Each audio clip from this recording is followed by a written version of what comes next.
نبی کریم صلی اللہ علیہ وآلہ وسلم هو الاول والآخر والظاہر والباطن، وہی اول وہی آخر وہی ظاہر وہی باطن۔ اس میں حضرت شیخ عبدالحق محدث دہلوی فرماتے ہیں کہ دو باتیں ہیں،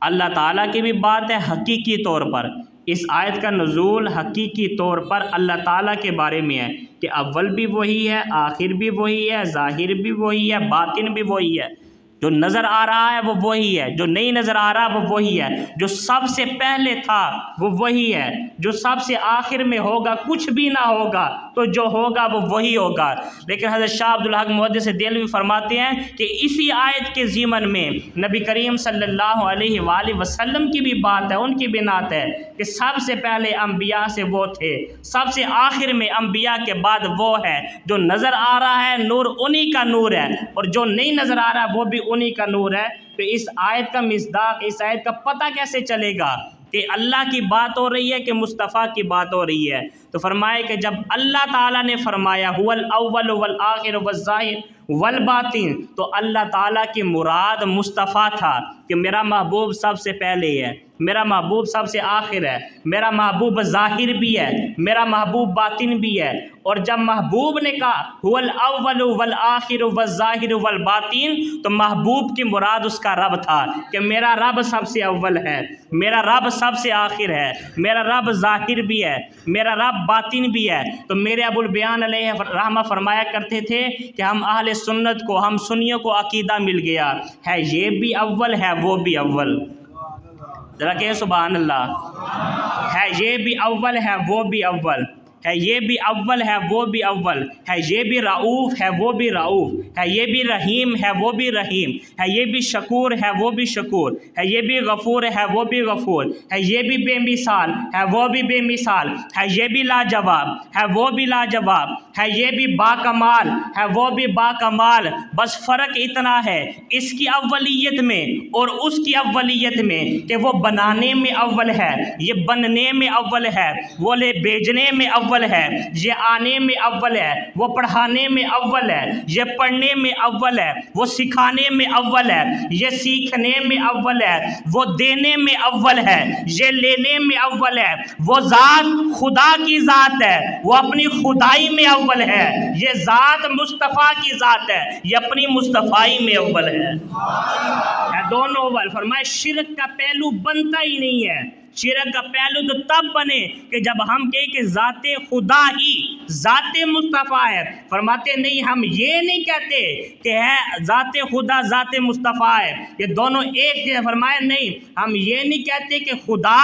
اور مصطفیٰ کی ذات ایک ہے، نہ ایسا کہنا تو شرک ہے۔ ہم یہ کہتے ہیں کہ ذاتیں تو جدا جدا ہیں لیکن خدا و مصطفیٰ کی بات ایک ہے،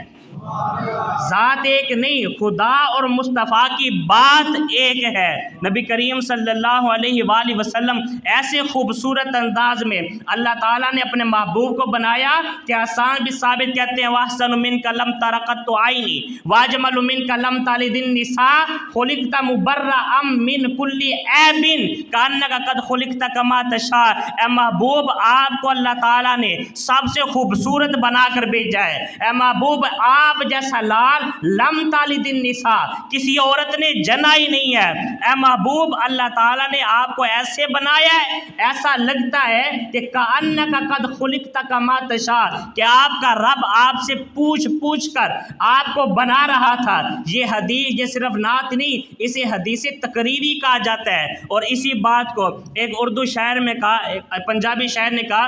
اللہ تعالیٰ نے اپنے محبوب سے گویا پوچھا، محبوب دس تینوں کس طرح دا بناواں؟ فرمایا کہ اللہ مجھے اس طرح کا بنا کہ میری جان جہان دی جان ہوئے، جدو میں بولاں ادو تو بولیں، جدو تو بولیں ادو میں بولاں۔